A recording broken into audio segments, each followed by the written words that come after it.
Hello అండి. నమస్తే. Welcome to my channel కథా స్రవంతి. రంగనాయకమ్మ గారి చదువుకున్న కమల పార్ట్ 5. ఈ సంసారాన్ని భరించక తప్పదు. 24 గంటలు కోడలు పోరుతూనే ఉంటుంది. దాని మాటలు కాస్త బుర్రకెక్కి ఏ ఘడియలో కొడుకు మారిపోతాడోనని కొడుకు వైఖరిని ఓ కంట కనిపెడుతూనే ఉంటుంది శేషమ్మ. ఈ మధ్య మూర్తి చాలా ముభావంగా ఉంటున్నాడు సుమి, అంది ముసలాయనతో కూడా. ఆ రోజు కొడుకు ఆఫీస్ నుంచి రాగానే తాతగారు పిల్లల్ని, ఒసేయ్ అమ్మడు, నువ్విలారా, రావుడు, నువ్వు కూడా రారా, కాసేపు నా దగ్గర కూర్చోండి అంటూ లాలనగా పిలిచాడు. కమల విస్తుపోయింది. పిల్లలు కూడా ఆశ్చర్యంగానే తాతగారి దగ్గరికి చేరారు.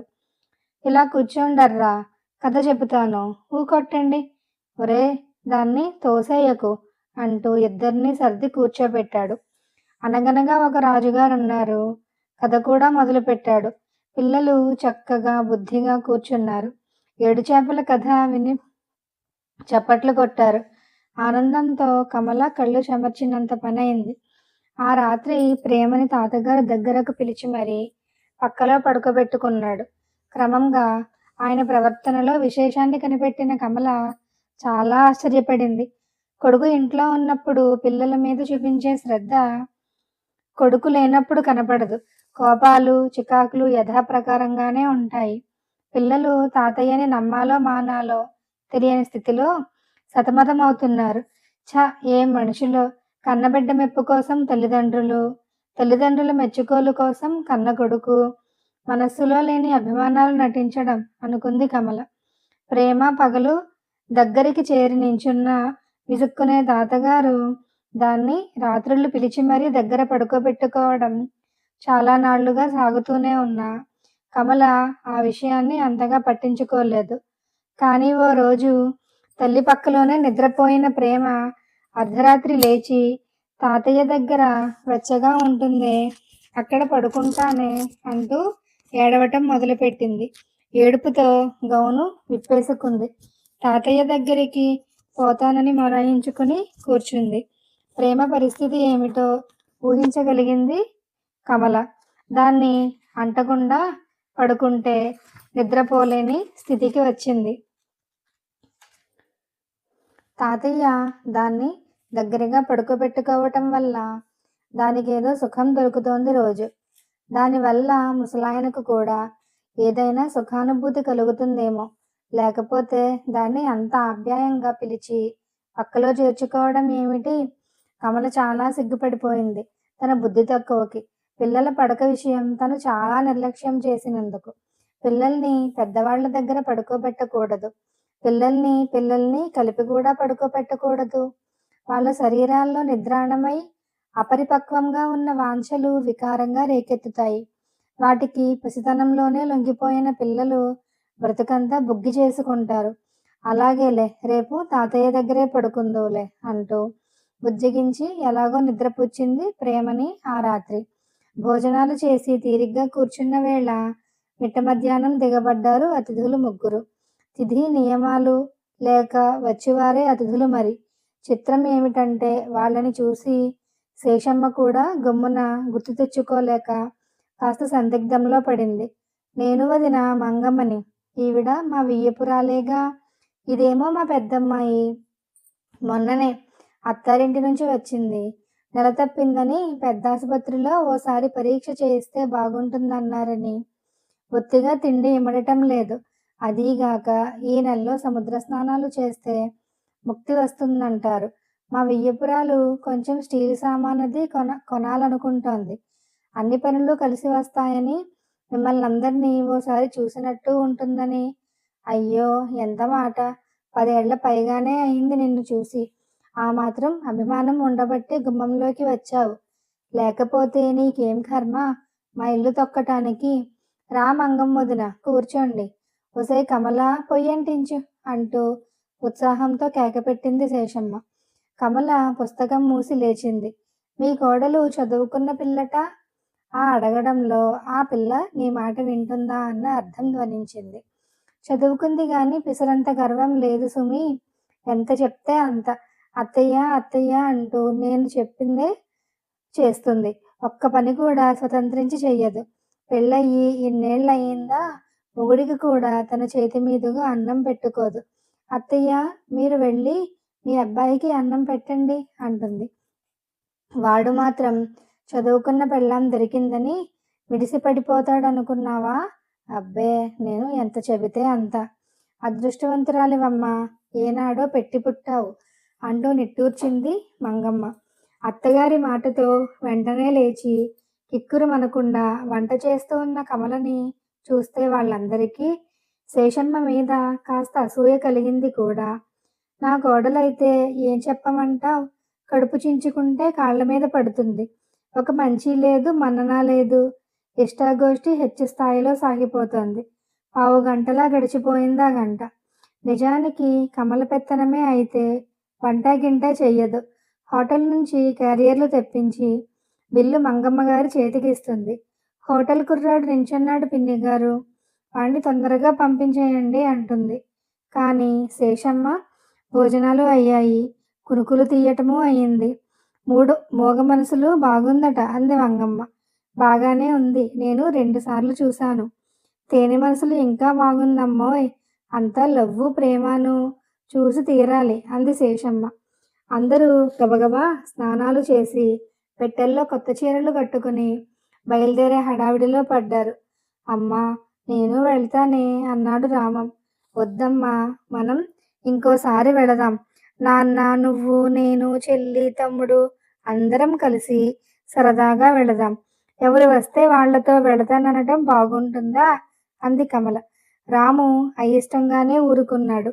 కానీ నాయనమ్మ కొత్త చీర కట్టుకుని తలదువ్వుకుని చుట్టాలతో ప్రయాణమై వెళుతుంటే వాడు ఓర్చుకోలేకపోయాడు. ఆ మధ్య మా కాంతం వచ్చినప్పుడు దానికి బాగుండలేదని ఈ చీర నాకిచ్చి వెళ్ళిపోయింది వదినా. అయ్యో, నాకు సిల్క్ చీర ఎందుకే అన్నాను. విన్నది కాదు అంటూ జారిపోతున్న కొంగు బొడ్లో దోపుకుంది శేషమ్మ. అమ్మా, నాయనమ్మతో వెళతానే అని రామం మళ్ళీ అడిగాడు. పోనీ రానివ్వమ్మాయ్, పిల్లలు మనం చెప్పినట్టు వింటారా? వాళ్ళకి ఎంత తోస్తే అంతే అంది మంగమ్మ అద్దంలో షోకు చూసుకుంటూ. ఆవిడ మాటలకి కమలేం జవాబు చెప్పలేదు. అలా కాదులే మంగమ్మొదిన, మా కోడలు పిల్లల్ని అదేదో పుస్తకాల్లో లాగా పెంచుతోంది అంది శేషమ్మ. శేషమ్మ మాటలకి తెల్లబోయారు చుట్టాలు. అత్తగారి వ్యంగ్యం చాలా చిరాకు పెట్టింది కమలని. రామం రా, ఇవాళ పాఠం చెప్పనే లేదు. తను లేచి వెళుతూ కొడుకుని పిలిచింది. రామం కదల్లేదు. వాడికా క్షణంలో హితబోధలు, గుణపాఠాలు, నీతి శతకాలు వగైరాలేవి బొత్తిగా గుర్తురాలేదు. నేను పాఠం చదవను, నాయనమ్మతో సినిమాకి వెళతాను అన్నాడు మొరాయించి. కమల దగ్గరికి వస్తూ గట్టిగా అడిగింది. సినిమాకి వెళతావా? ఏం, వెళ్తే నీకేం? రామం చెంప చెళ్ళుమంది. తూలిపడ్డాడు. వెళ్ళు, గదిలో కూర్చుని పాఠం చదువు అని ఆజ్ఞాపించింది కమల. రామం అయిష్టంగా కాళ్ళిడ్చుకుంటూ గదిలోకి పోయాడు. అదేమిటే, పిల్లల్ని కొట్టకూడదంటావుగా అంది శేషమ్మ. పిడికి బియ్యానికి ఒకటే మంత్రం కాదు. వాడు నన్ను ధిక్కరించి అవమానం చేసినప్పుడు ఏం చెయ్యాలో, ఏం చెయ్యకూడదో నాకు తెలుసు అనేసి తను కూడా గదిలోకి వెళ్ళిపోయింది కమల. కోడలు అత్తగారిని ఎందుకలా ఏసడించిందో చుట్టాలకు అర్థం కాలేదు. వాళ్ళ సానుభూతి చూపులకి తట్టుకోలేకపోయింది శేషమ్మ. రాణి నవ్వు తెచ్చుకుని, అబ్బే, మా కోడలికి కొంచెం కోపం ఎక్కువ. కుర్రవెధవ చెప్పిన మాట విన్నాడు కాదని అంటూ మసిపూసి మారేడుకాయ చేసినట్టు వాళ్ళందరినీ మరిపించేసింది. సాయంత్రం వంటల గురించి కోడలికి పురమాయించి అందరినీ తీసుకుని బయటికి పోయింది శేషమ్మ. కమల రామానికి పాఠం చెప్పలేదు. మోచేతులు తలగడలో ఆంచి మౌనంగా కూర్చుంది చాలాసేపు. రామం తెరిచిపెట్టుకున్న పుస్తకంలో ఒక్క అక్షరం కూడా చదవలేదు. చీ, అమ్మ మంచిది కాదు అనుకున్నాడు చాలాసార్లు. ముసలాయన రాకతో వాతావరణం కాస్త కదిలింది. తాతయ్య, అమ్మ నన్ను కొట్టింది నెమ్మదిగా లేచి వెళ్ళి బిక్కమొహంతో చెప్పుకున్నాడు రామం.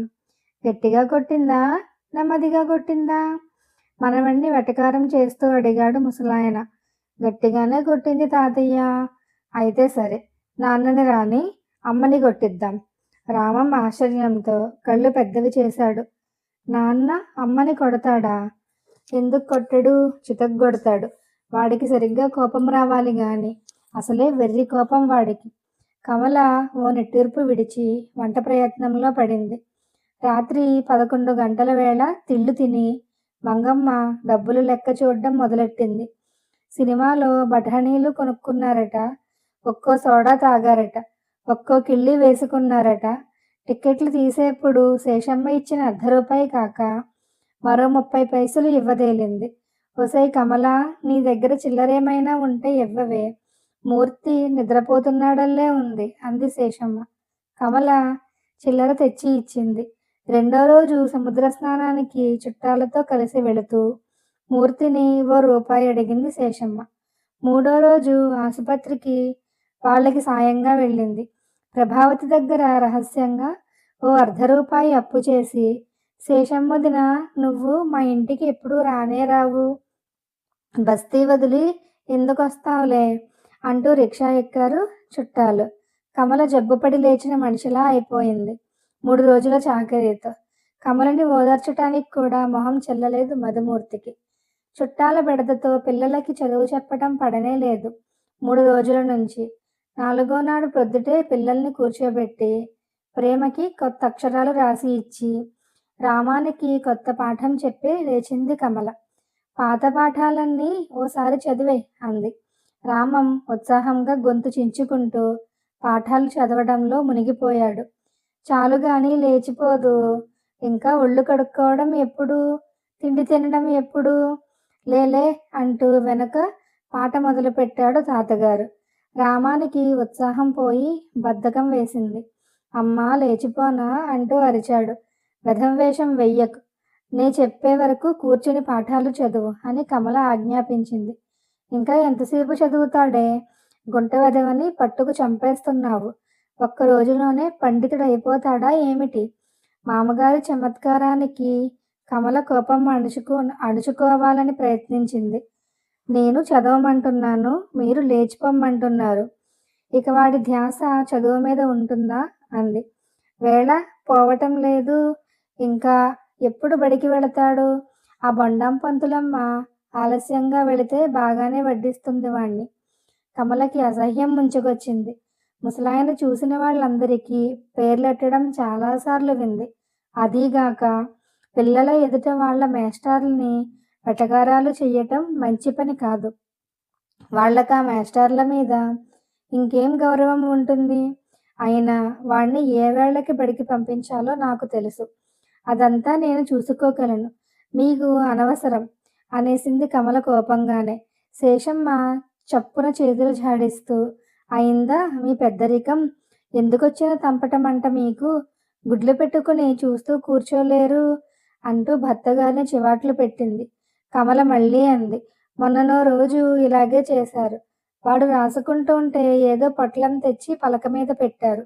ఇక వాడి రాత చస్తే సాగలేదు. ఇవన్నీ చూస్తూ ఎలా ఊరుకోను?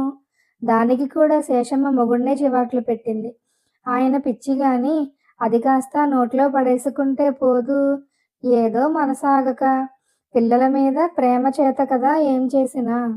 వివేకం లేని ప్రేమ ఎవ్వరికీ అక్కర్లేదు.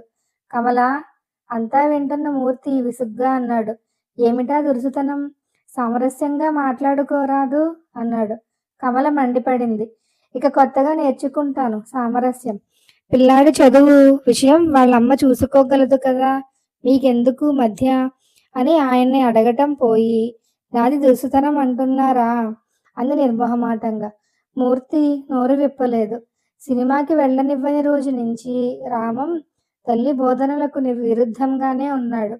సాయంత్రం అన్నం వేళ బాదంకాయ స్టీలు పళ్ళెం కోసం దెబ్బలాట పెట్టుకున్నారు పిల్లలు. ఆ పళ్ళెం రామం చిన్నప్పుడు కొంది కమల. తరచూ వాడే తింటాడు అందులో. అమ్మా అమ్మా ఆ పళ్ళెంలో నేను తింటానే అంది ప్రేమ. ఎందుకో ఆ రోజు దానిగా బుద్ధి పుట్టింది. వద్దమ్మా, ఎవరి పళ్ళెంలో వాళ్లే తినాలి అందామనుకుంది కమల. కానీ బొత్తిగా అన్నా చెల్లెళ్ళకి ఎంత పసి వయసుల్లో ఇంత అతకని పరిస్థితుల్లో అలాంటి విభేదాలు కల్పించటం మంచిది కాదని తోచింది. రామం ఆ పళ్ళెం ఇవాల్టికి చెల్లికిద్దు, నీ చెల్లే కదా అంటూ వాణ్ణి సముదాయించబోయింది. చిన్నపిల్ల ఒక్కసారే కదా అడుగుతోంది, నీ పళ్ళెం అంది. స్టీలు పళ్ళెంలో మగపిల్లలే తినాలని నాయనమ్మ చెప్పలేదేమిటి? దానికి పింగాణీ పళ్ళెం ఉందిగా. నిర్ఘాంతపడి నోట మాటరాని పరిస్థితి అయింది కమలకి. ఆడముండవి నీకా పరుగులెందుకే? ఏమిటా పకపకలు? ఆడముండవి కావు, వాడితో సమానంగా నీకు పంతమా? ఆడదానికి చెల్లేనా? అంటూ ఎప్పటికప్పుడు మనవరాల్ని శేషమ్మ చివాట్లు పెడుతుంటే వింటూ ఉన్న కమల ఏదో పెద్దవాళ్ళు చాదస్తంగా అలాగే వాగుతారు, వాళ్ళని మార్చటం నా వశం కాదు అనుకుని తనని తను సమర్థించుకుని ఊరుకుంది చాలాసార్లు. తను నిర్లక్ష్యం చేసిన దాని ప్రభావం ఇంత తీవ్రంగా పనిచేసి రామం పసిహృదయంలో విషబీజం నాటింది. ఆడపిల్లలు స్టీలు పళ్ళాల్లో తినకూడదన్న మాట రామం నోటి నుంచి వచ్చింది. ఇంకా ఈ విషయంలో తను నిర్లక్ష్యం చేయవచ్చునా? పిల్లల్ని విశాలమైన ఊహలతో సమానత్వ భావాలతో పెంచి పెద్ద చేయాలని తపస్సు చేస్తున్న కమల తన ప్రయత్నాలన్నీ వ్యర్థమై గాలిలో కలిసిపోయి తన కళ్ళ ముందే పతనమైపోతున్న బిడ్డని చూసి విలవిల్లాడిపోయింది. తమాయించుకుని కొడుకు కేసి సూటిగా చూసింది. నేను చెప్తున్నాను రామం, పళ్ళెం చెల్లికిచ్చేయ్. నీకంటే చిన్నది అడిగినప్పుడు దాని కోరిక తీర్చాల్సిందే. హఠాత్తుగా తల్లి మొహంలో గాంభీర్యం చూసి బెదిరిన రామం చేతిలో స్టీలు పళ్ళెం విసురుగా గిరవాటు పెట్టాడు. అది స్తంభానికి తగిలి భళ్ళున శబ్దం చేసుకుంటూ కిందపడి గిరగిరా తిరిగింది. పళ్ళెం ఆగకుండానే ప్రేమ పొరిగెత్తుకు వెళ్ళి పళ్ళెం తెచ్చుకుంది. శేషమ్మ వడ్డనికి ఉపక్రమించింది. కమల కళ్ళల్లో గిర్రున నీళ్లు తిరిగాయి. గదిలోకి పోయి కూర్చుంది. ప్రేమ ప్రవర్తనలో ఆడబిడ్డ కాంతం తత్వం కొట్టవచ్చినట్టు కనిపించింది. ఈ అత్తమామల చేతుల్లో పెరిగిన కాంతం ఎందుకంత సంకుచితమైన మనస్సుతోనూ ఎదుటి వాళ్ళని దేవరించేదిగాను తయారైందో అప్పుడు బాగా అర్థమైంది.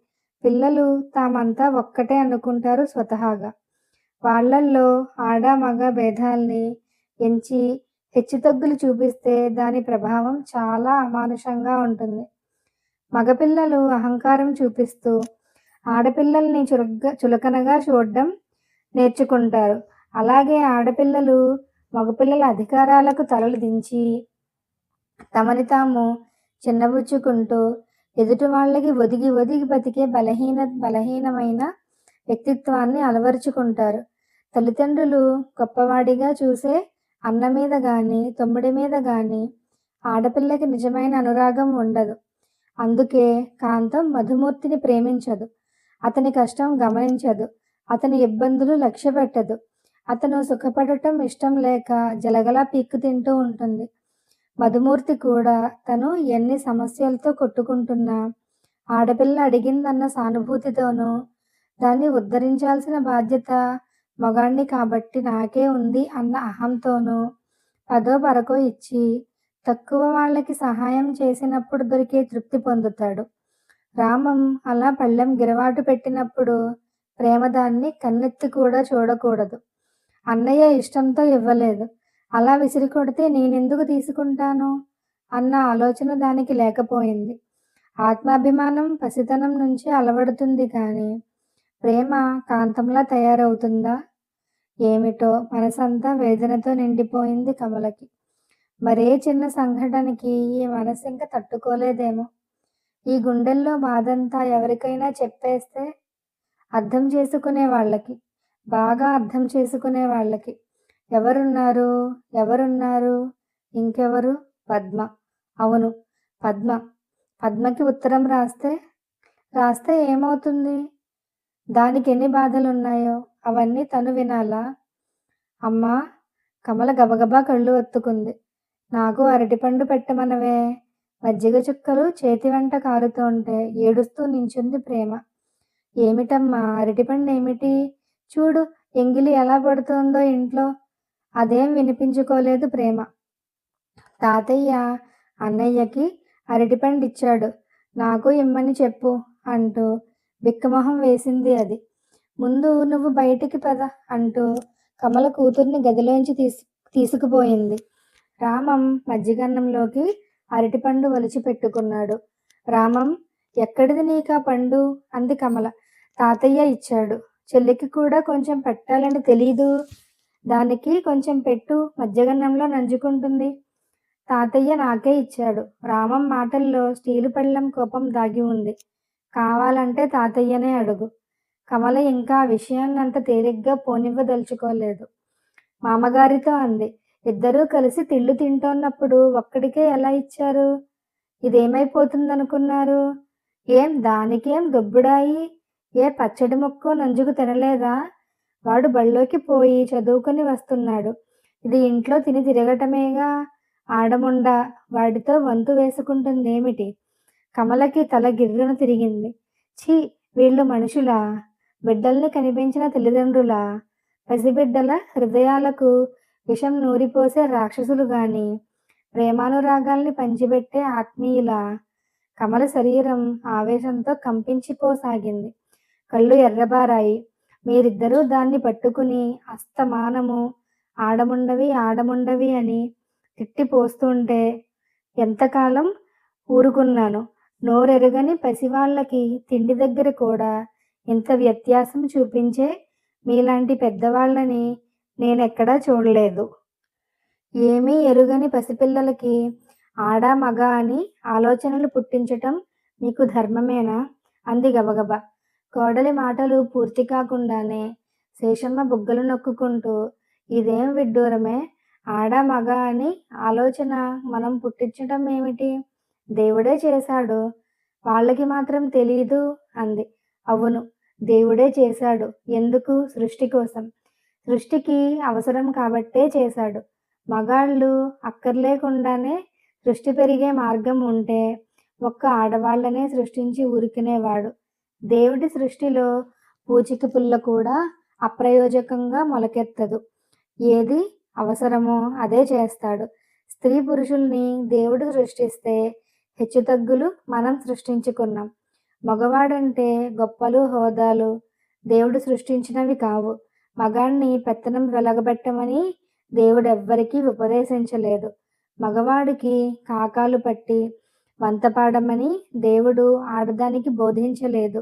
బుగ్గలు నొక్కుకుంటూ అంత విస్తుపొమ్మని కూడా మీకు దేవుడు చెప్పలేదు. మాటి మాటికి దేవుణ్ణెందుకు అడ్డం వేసుకుంటారు? కమల ఆవేశం మూర్తికి కూడా చాలా ఆశ్చర్యం కలిగించింది. అందులో తనని ఉద్దేశించి ఎంత మాట్లాడిందో కూడా బాగా అర్థమైంది. ముసలాయనకు ధర్మ సందేహం. మగమహారాజుని మగమహారాజనక, ఆడముండని ఆడముండనక ఏమంటారు అని. పిల్లలు హడలిపోయి పెద్దవాళ్ళు దెబ్బలాట వింటూ తిళ్ళు మానేసి కూర్చున్నారు.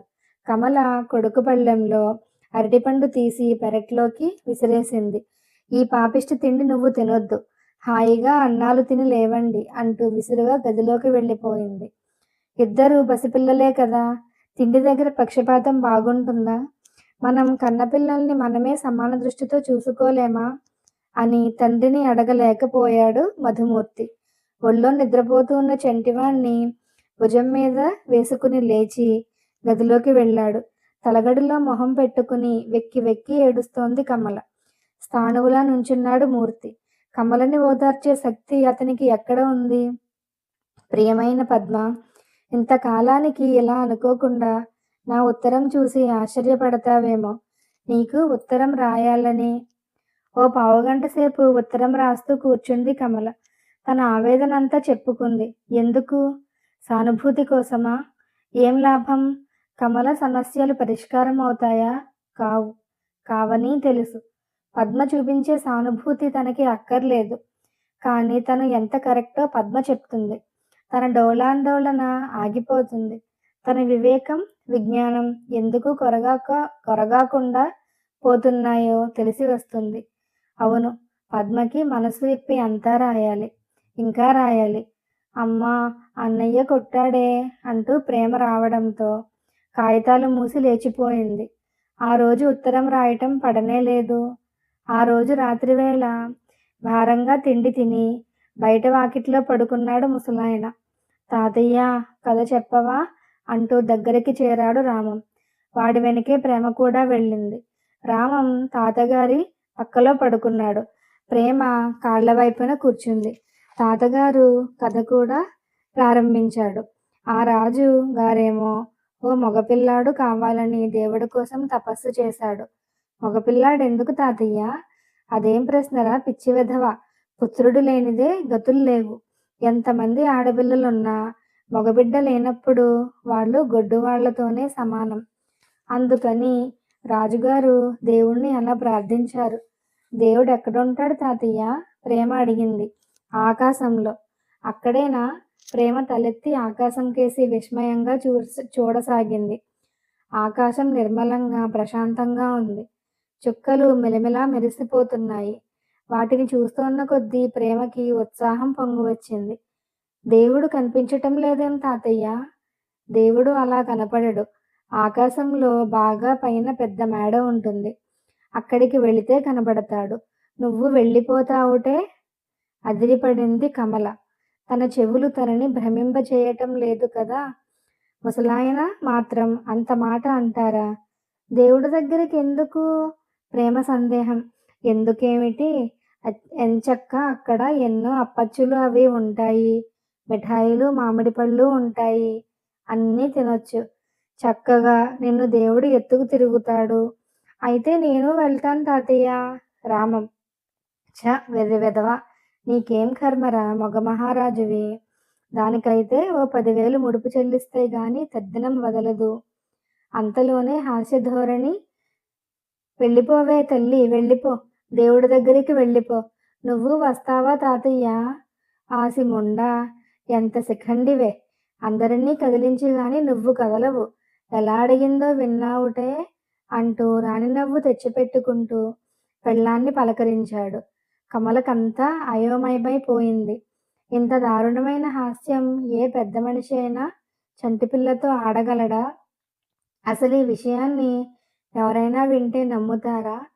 కమల ఒళ్ళంతా కోపంతో కంపించిపోసాగింది. గుండెలు దడదడా కొట్టుకుంటున్నాయి.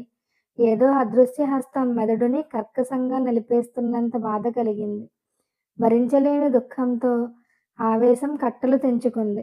భర్తకేసి చూసింది. విన్నారా ఆయన మాటలు? తెల్లబోయాడు మూర్తి. ఏమిటి? ఏమిటా?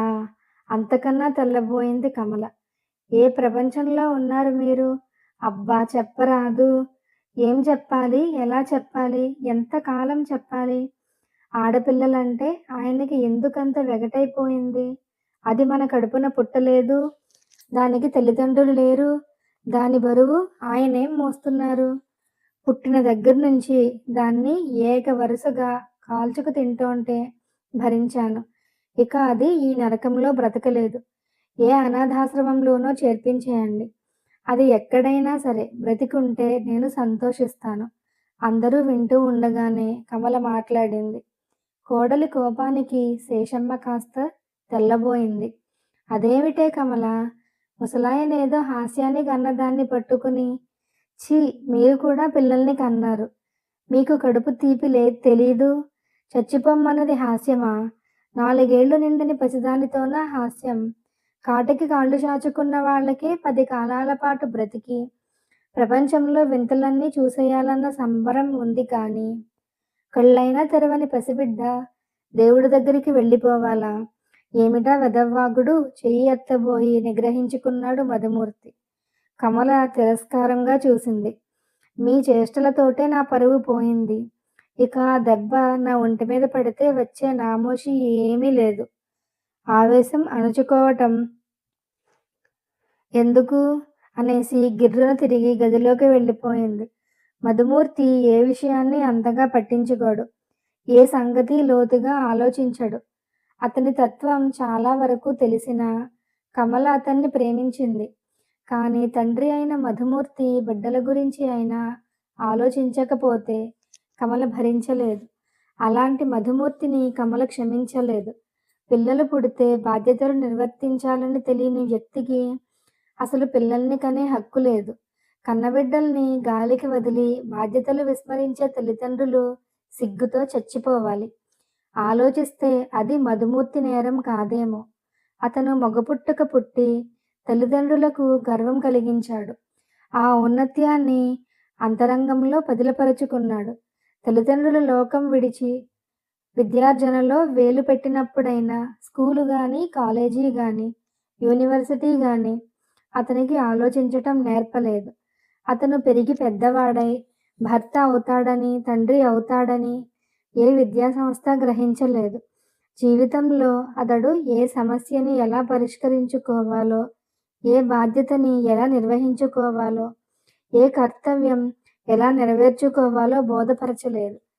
సృష్ట్యాది నుంచి నిర్విరామంగా, నిరాటంకంగా జరుగుతోంది బిడ్డల పుట్టటం, తరాలు పెరగటం. చేపలు మొప్పలతో గాలి పీలుస్తాయని చెప్పిన మాస్టారు తన శరీరం ఎలా నిర్మాణమైందో, దానివల్ల సృష్టి ఎలా జరుగుతుందో, తరాలు ఎలా గడుస్తున్నాయో మాట మాత్రమైనా చెప్పలేదు.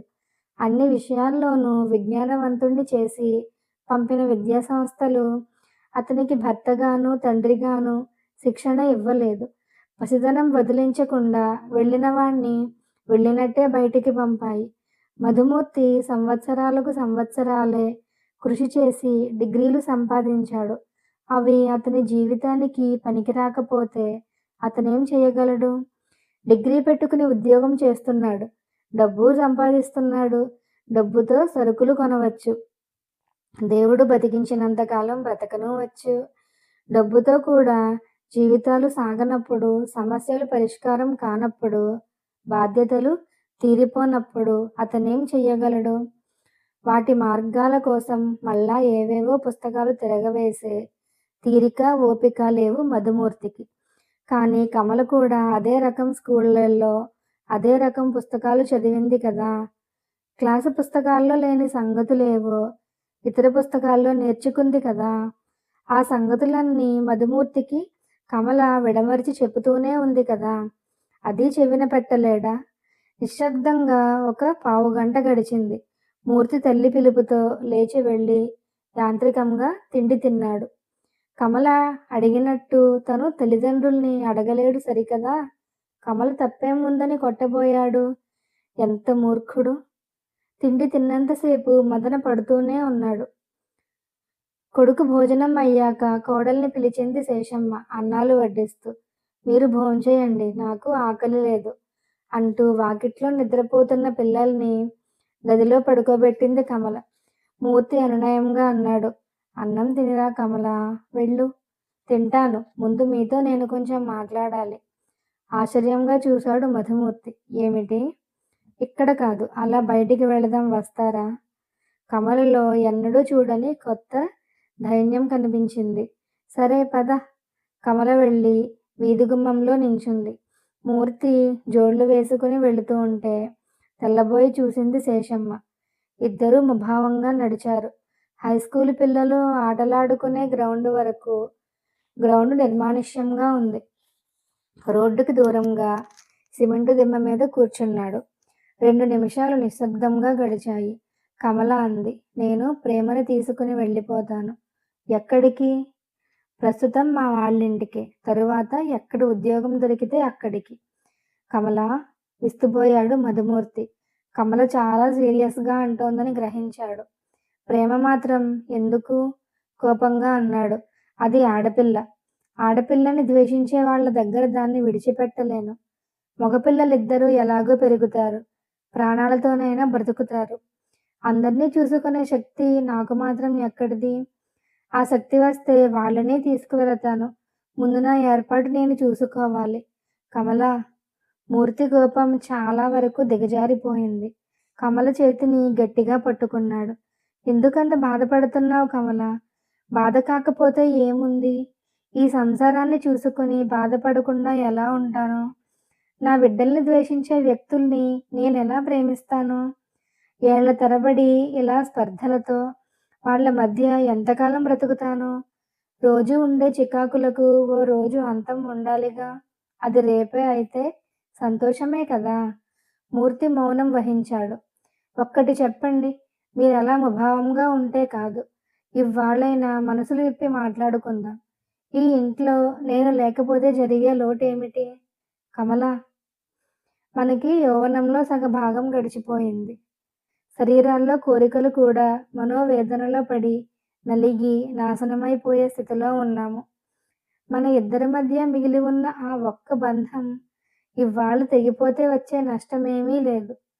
ఒకరిని ఒకరు అభిమానించుకొని, గౌరవించుకోని వ్యక్తులు మొగుడు పెళ్ళాం అంటూ ఒక్క ఇంట్లో, ఒక్క గదిలో మసలటం చాలా సిగ్గుచేటు. మధుమూర్తి తెల్లబోయినట్లు చూశాడు. కమల, చాలా చిత్రంగా మాట్లాడుతున్నావు. నిన్ను నేను అభిమానించటం లేదని ఇలా నా మొహం చూసి చెప్పు. కానీ నేను కోరుకునేది పిచ్చి పిచ్చి ఊహాలోకం కాదు. ప్రేమ కోసం, అనురాగాల కోసం తప్పించే కన్నెపిల్లని కాదు. నేను ఇప్పుడు మనసులో ఎక్కడో దాగి ఉండే అభిమానాలు, గౌరవాలు సమస్యల్ని పరిష్కరించలేవు. ఈ సంసారాన్ని భరించటం ఇక నా వశంలో లేదు. మూర్తి మౌనం. ఒక్కటి అడుగుతాను చెప్పండి. ఈ ఇల్లు, సంసారం ఎవరివి? ఇంకెవరివి? మనవే. అంటే నీది, నాది. ఇంటి బరువు బాధ్యతలు ఎవరివి? ఇంకెవరివి కమలా? మనవి. కాదని ఎలా అంటాను? బయటి వ్యవహారాలు నేను, లోపలి వ్యవహారాలు నువ్వు చూసుకోవాలి. అయితే జరుగుతుందేమిటి? మన బాధ్యతలు మనం ఎందుకు పాటించలేకపోతున్నాం? మన వ్యవహారాలు మనం ఎందుకు చక్కబెట్టుకోలేకపోతున్నాం? ఈ సమస్యలు, ఇబ్బందులు, ఈ చికాకులు, ఈ మనస్పర్ధలు ఇవన్నీ ఎందుకు? వీటికి కారణాలేమిటి? పరిష్కారం ఎప్పుడు? ఎలాగా? పాపంలా పెరిగిపోతున్నాయి అప్పులు. చింతలతో సన్నగిల్లిపోతున్నాయి ఆరోగ్యాలు. చదువులకు ఎదిగి వస్తున్నారు పిల్లలు. అంధకారమయంగా కనిపిస్తోంది వాళ్ళ భవిష్యత్తు. అబ్బా! అదంతా తలుచుకుంటుంటే మీకు మతి పోవటం లేదు? భయం వెయ్యటం లేదు? పిచ్చి ఎక్కటం లేదు? మధుమూర్తి నిజంగా మతిపోయిన వాడిలాగే 2 చేతుల మధ్య తల పట్టుకుని కూర్చున్నాడు. మిమ్మల్ని ఇష్టపడి పెళ్లి చేసుకున్న రోజు సంసార జీవితాన్ని ఎంతో రమణీయంగా ఊహించుకున్నాను. ఏదేదో చేద్దాం అనుకున్నాను. ఉద్దేశాలతో మీ ఇంట్లో కాలు పెట్టాను. కలిగినంతలో సంతృప్తిగా సంసారాన్ని సాగించాలనుకున్నాను. నన్నొక బిడ్డలా భావించి అత్తమామలు ఆదరిస్తారనుకున్నాను. పిల్లల్ని నేను తెలుసుకోగలిగిన మంచితో పెంచి ప్రయోజకుల్ని చేసుకుందామనుకున్నాను. ఏ చీకు చింత లేకుండా జీవితాలు సాధ్యమైనంత ప్రశాంతంగా గడుపుదామనుకున్నాను. కానీ ఒక్క ఏడాది తిరగకుండానే నా వెర్రి నాకు తెలిసి వచ్చింది. నేను అనుకున్నవన్నీ తల్లకిందులై నా శక్తి సామర్థ్యాల్ని అపహాస్యం చేశాయి. గడిచిన కాలం నన్నొక అనామకురాల్ని చేసింది, కూర్చోబెట్టింది. సంసారాన్ని సుఖమయం చేసుకోవాలన్న కోరిక భార్యాభర్తల్లో ఒక్కరికి ఉన్నంత మాత్రాన జరిగేది కాదని తెలుసుకోగలిగాను. ఇవ్వాల్టితో నా ఆశ పూర్తిగా నాశనమైపోయింది. కమలా! మధుమూర్తి నిష్ఠూరంగా అన్నాడు. ఇలా మాట్లాడడం నీకు ధర్మం కాదు. నీ ఉద్దేశాల్ని నేనెప్పుడూ ఆక్షేపించలేదు. మన సంసారం మన చేతుల మీదుగా నడిస్తే ప్రశాంతంగా ఉంటుందని నాకు తెలుసు. కానీ ఆచరణకు వస్తే నేనేం చెయ్యాలో తోచదు. నువ్వు చెప్పే సలహాలు పాటించటానికి ధైర్యం చాలదు. ఈ బలహీనత నన్ను ఎప్పుడు వదులుతుందో అర్థం కావటం లేదు. కమల నిరాశగా నవ్వింది. నా ఇల్లు, నా సంసారం, నా పిల్లలు అన్న తపన లేనంత కాలం ఏ బలహీనత వదలదు. ఆలోచించగలిగే వ్యక్తి అన్ని బలహీనతలు వదిలించుకుంటాడు అంది. కమల మాటలు విస్మయంగా విన్నాడు మధుమూర్తి. కమల మొహం కేసి తదేకంగా చూస్తూ ఉండిపోయాడు. మధుమూర్తికి కమల కన్నా పొడుగు డిగ్రీయే ఉంది.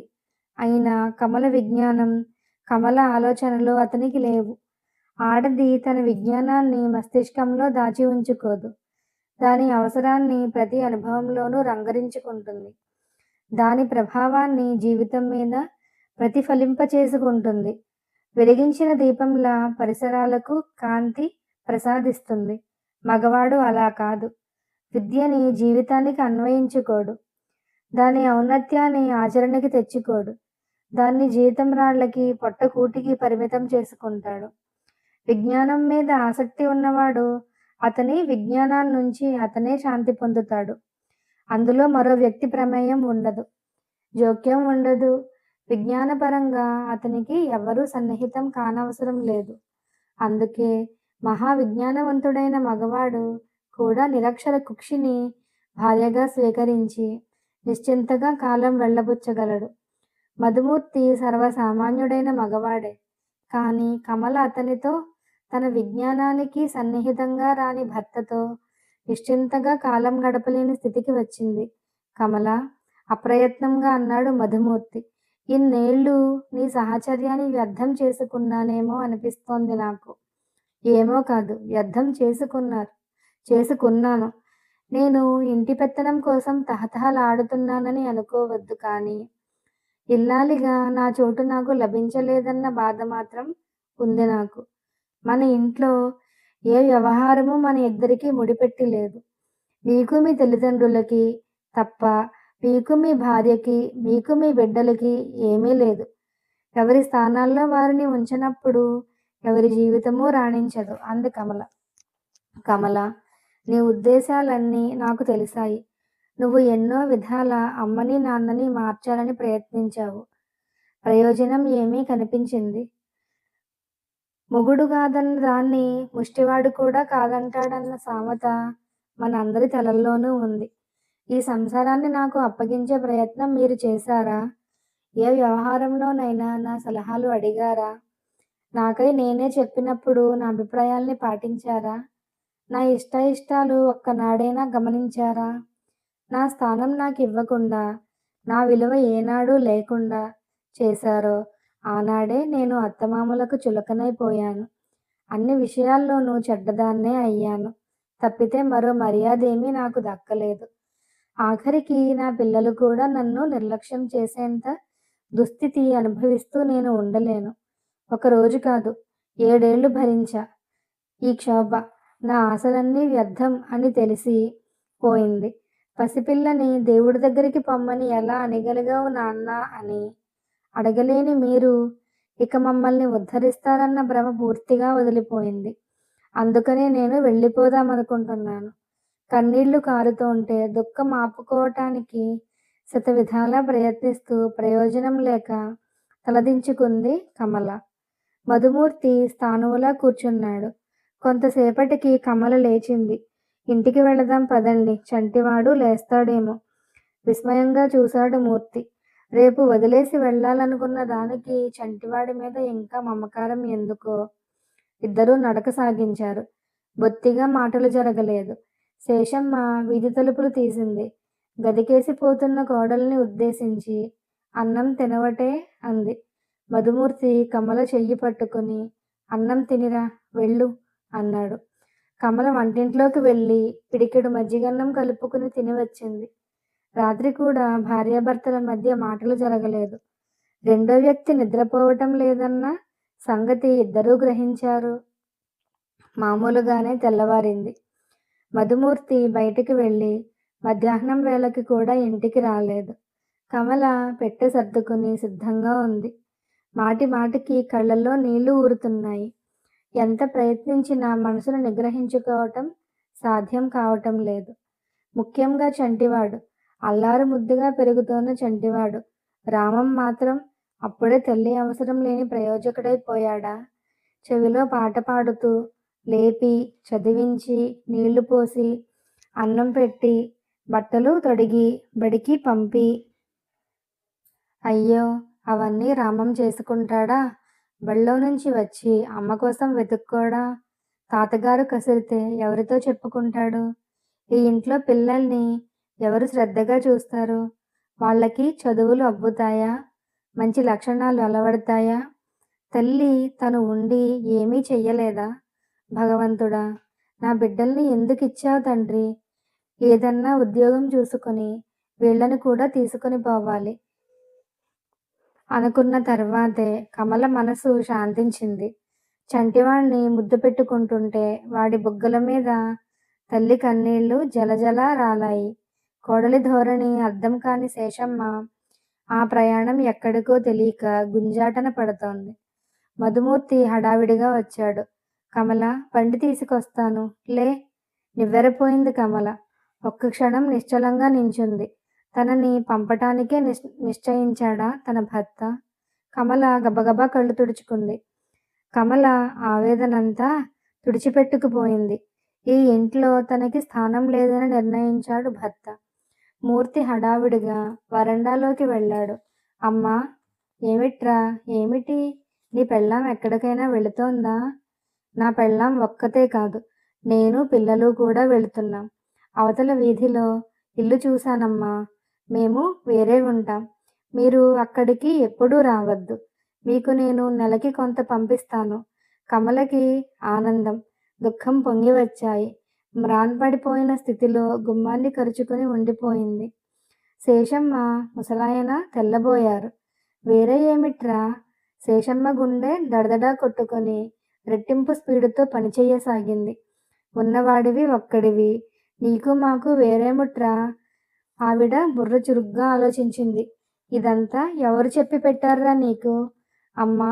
నొసలు చిట్లిస్తూ తీక్షణంగా చూశాడు మూర్తి. అనవసరంగా ఎవర్నో అనకు. ఇది నిక్షేపంలా నీ కొడుకు బుర్రకు పుట్టిన బుద్ధే. ఒకళ్ళు చెప్పింది వింటే నా పరిస్థితి ఈ పాటికి చాలా మెరుగ్గా ఉండేది. కొడుకు ధోరణి ముసలాయనికి చిరచిరలాడించింది. నీ పరిస్థితికి ఏమైందోయ్? కనిపెంచిన వాళ్ళు అంతా వెగటయ్యారా? అన్నాడు వెటకారంగా. కనిపెంచిన వాళ్ళై కూడా బిడ్డల జీవితాలు నాశనం చేయటం మీకే చెల్లింది. కొడుకు పెద్దవాడయ్యాడు, కోడలు వచ్చింది, బిడ్డలు పుడుతున్నారు. వాళ్ళ సంసారం వాళ్ళు చేసుకుంటారు అన్న వివేకం మీకు లేకపోయింది. మీ రోజులు మీ ఇష్టప్రకారం నడిచాయి, మా రోజులు మా ఇష్టప్రకారం నడుస్తాయి. అది అర్థం చేసుకోలేని మిమ్మల్ని నేను భరించలేనంటే ఆ తప్పు నాదా? తల్లిదండ్రుల్ని ఆదరించటం ధర్మం కావచ్చు, కానీ ఆదరాన్ని నిలుపుకోవటానికి వాళ్ళు కూడా కొన్ని బాధ్యతలు నెరవేర్చాలి. నా బిడ్డలు రెక్కలు రాని పసివాళ్ళు. వాళ్ళని పెంచి ప్రయోజకుల్ని చేయాల్సిన ధర్మం అన్నిటికన్నా గొప్పది నాకు. నిత్యం కమల మొత్తుకుంటూనే ఉంది. ఇవాళ నేను కొత్తగా చెప్పేదేముంది? అయినా ఇప్పుడు జరిగిపోతున్న అఘాయిత్యం మాత్రం ఏమిటి? ఎవరి దారిన వాళ్ళుంటే ఏ చికాకులు లేకుండా ప్రశాంతంగా గడుస్తుంది కాలం. నన్ను కనిపించారన్న వివేకం లేని మూర్ఖుణ్ణి కాను. నా శక్తికి తగిన విధంగా మీ పోషణకి ఇస్తూ ఉంటాను. మరి నిలబడలేదు మూర్తి. గదిలోకి పోయి కమలని చూస్తూ, ఇంకా అలా నిలబడ్డావెందుకు? నీ ప్రయాణం ఆపేసి మన సామానులు సర్దు అన్నాడు. కమల బిత్తరిపోయింది. భయంగా అంది. మనం వేరుపోదామని నేనెప్పుడైనా అన్నానా? నువ్వు చెప్పిందే చేసి చెప్పనిది మానటానికి నేనేం నీ పనిమనిషినా? మధుమూర్తి తీక్షణంగా చూశాడు. ఒక సమస్యని పరిష్కరించేపాటి తెలివితేటలు నాకు ఉండకూడదనుకున్నావా? భార్యాబిడ్డలు సంసార సుఖం అక్కర్లేని మూర్ఖుండనుకున్నావా? సరే సరే, మాటలు తర్వాత. ముందు సామాన్లు సర్దుదాం పట్టు. మన ఇల్లు, మన సంసారం మనం ఏర్పరచుకుందాం. ఇందులో కాని పనేం లేదు. అంతవరకు నా అంతరాత్మ నన్ను ఊరుకోనివ్వదు. కొన్ని సామాన్లు చాలు, కొన్ని వదిలేద్దాం. నేను వెళుతున్నాను, బండి తీసుకొస్తాను. మధుమూర్తి విసురుగా వీధిలోకి వెళ్ళిపోయాడు. మగవాడి వ్యక్తిత్వంలో ఆడదని ప్రభావం ఉంటుందా? శేషమ్మ కొడుకు కమల మొగుడైపోయాడా? కాదు కాదు, మధుమూర్తే. అతడు ఎవరి మాట వినకుండా బండి కోసం వెళ్ళాడు. వరండాలో ముసలాయన, వంటింటి గడపలో శేషమ్మ, గదిగుమ్మంలో కమల. ఎక్కడి వాళ్ళక్కడే దిగాలు పడి నించున్నారు.